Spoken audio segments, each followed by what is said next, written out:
Hey, so I've had a couple questions about the sphere, and I know I thought I had a video of it, and I do, but it's painting material and color on it, not the matte surface version of the sphere. So I'm just going to record for you guys a quick demonstration to kind of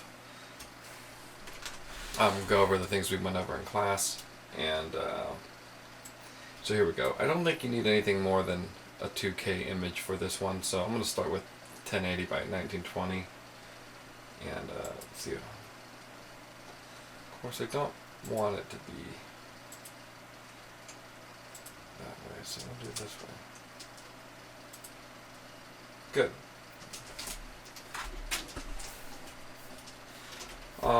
So on this guy, we're going to first start off with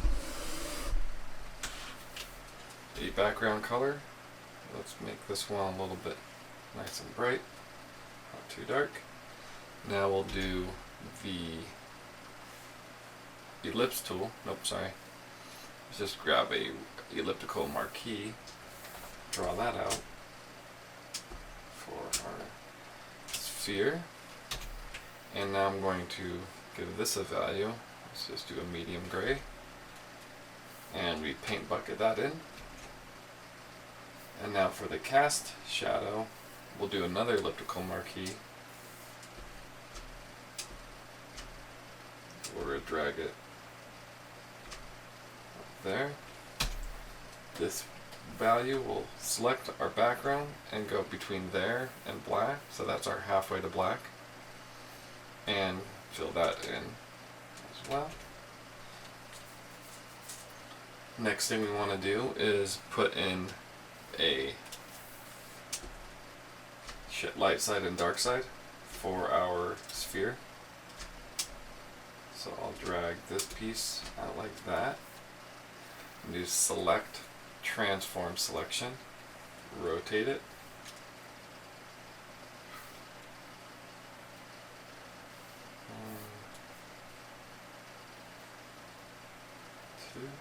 okay. I'll hit Command Shift I, which will inverse that selection, create a new layer, clipping mask this to my sphere.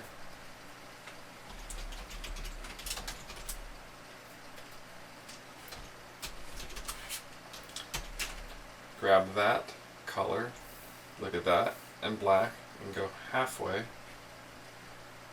And now we'll go ahead and put, oops, give myself a different brush.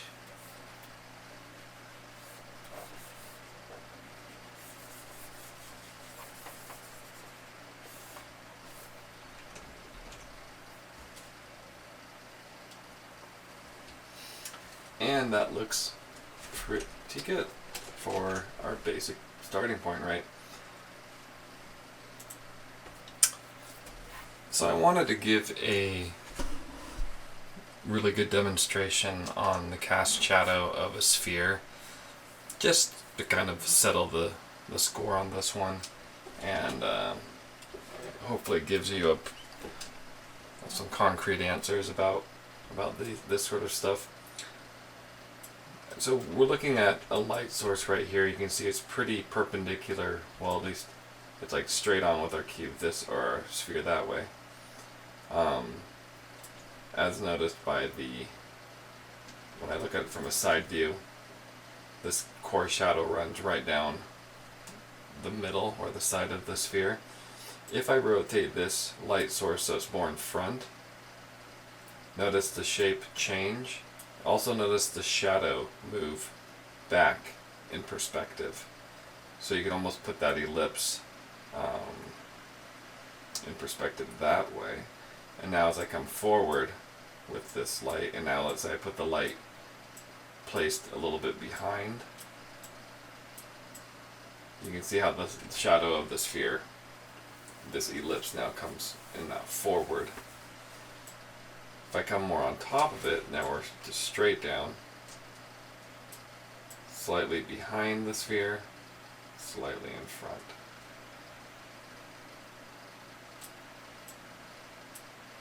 So if this is your basic standard setup, maybe you cheat it a little bit forward like we're doing pretty much in the version I've been painting, or you could cheat it a little bit the other way. What's really interesting as well to note, to pay attention to, is where the specular highlight lands. And you would think if this light source was perpendicular here, that you would expect that highlight to be here. The reason it's not way back on the very edge, but it's right here a little more forward, is because of the incident angle. So the light basically is coming down, bouncing off the surface, and going straight to the viewer's eye, and that lands that specular highlight more forward. As I come around with the light, it's pretty interesting just to watch the specular highlight and see how it changes its location and position on the sphere. I can put the light behind it and I can still see that specular highlight. Now it begins to disappear, but even right there, it's still hitting that sphere at an incident angle where we're getting a little bit of a specular highlight. So that's just a nice thing to kind of notice here in this demonstration. And notice that the light source here, this is like straight on, you're seeing the shadow of the ground plane like a sunset. So that specular highlight never actually drops beneath the center of the sphere. So here we go. So this is kind of what we're looking at, is something around there. I could also come up on top of the sphere and look at the shapes of the shadow. Let's see how that ellipse shape changes. Some backlighting. Still notice the specular highlight as well here.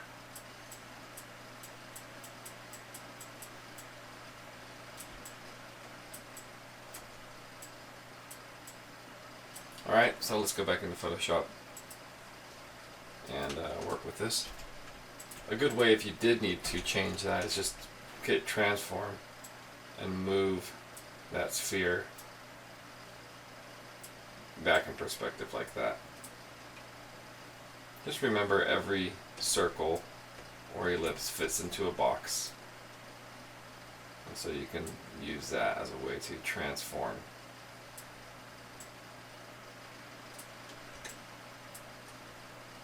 I need to bring this in a little bit.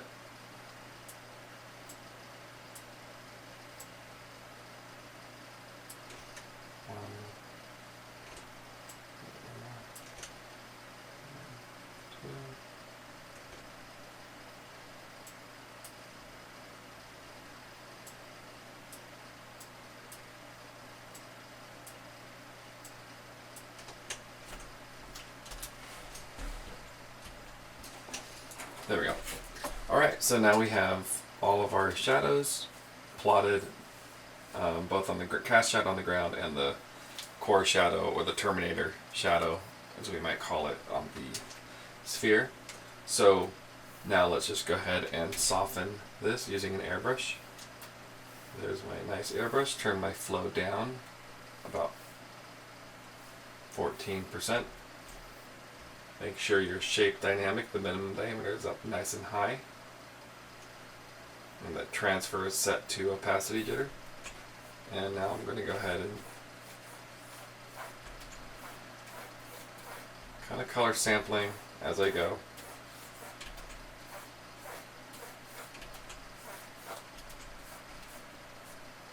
Maybe start with a bigger brush.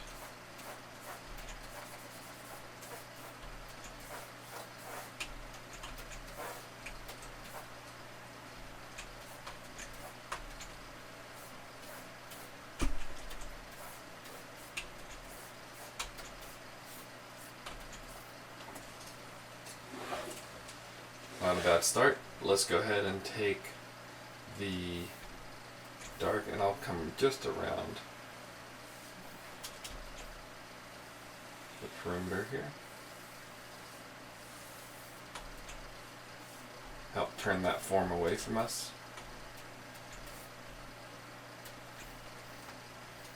Let's brighten.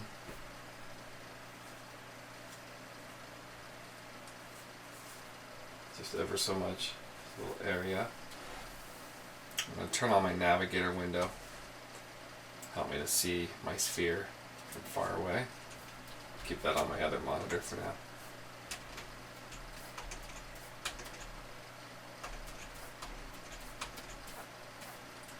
Now I'm going to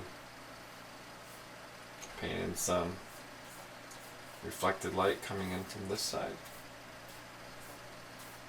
So it's sort of going to make our core shadow start to come out. Let's go really dark and paint our contact point.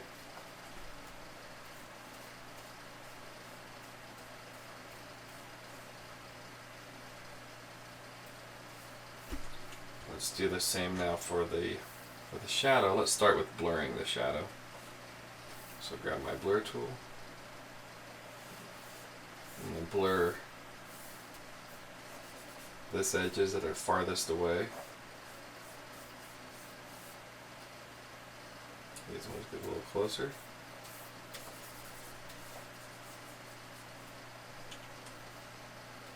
I'm going to actually go ahead and blur the edge of my sphere just to soften it up a little bit before after. Gives it a nice natural touch. Let's go back to my shadow on the ground. And I'm going to paint a little bit of contact shadow there.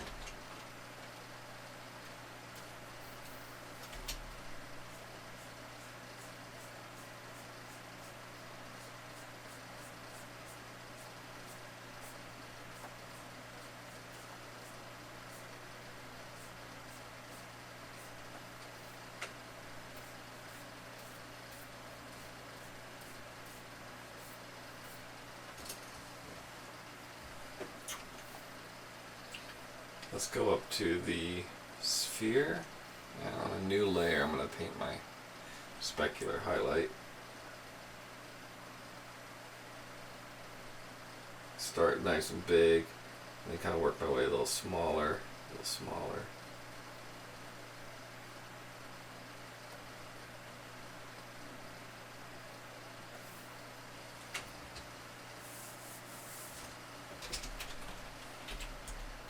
Shift it around a little bit if you think you need to. Yeah,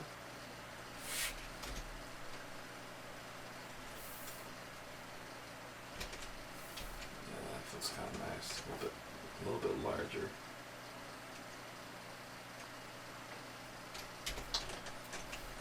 And we might just come in here, soften up that flow even more, just to help smooth out some of these areas.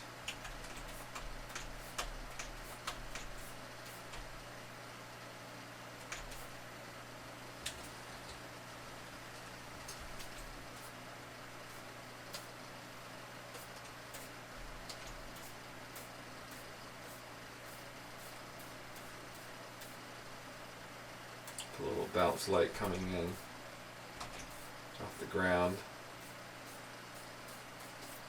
illuminating that area.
Let's go to make our...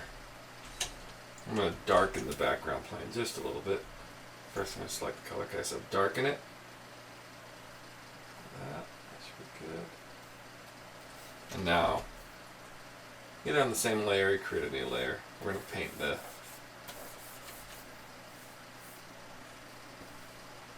value back in.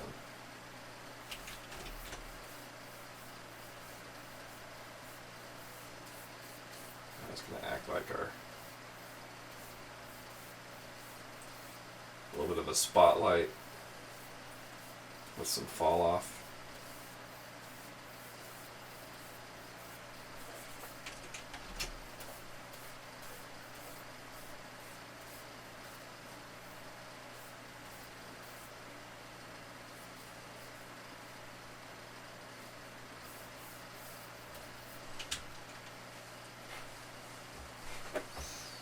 And that's good. I think we're in good shape with this. So,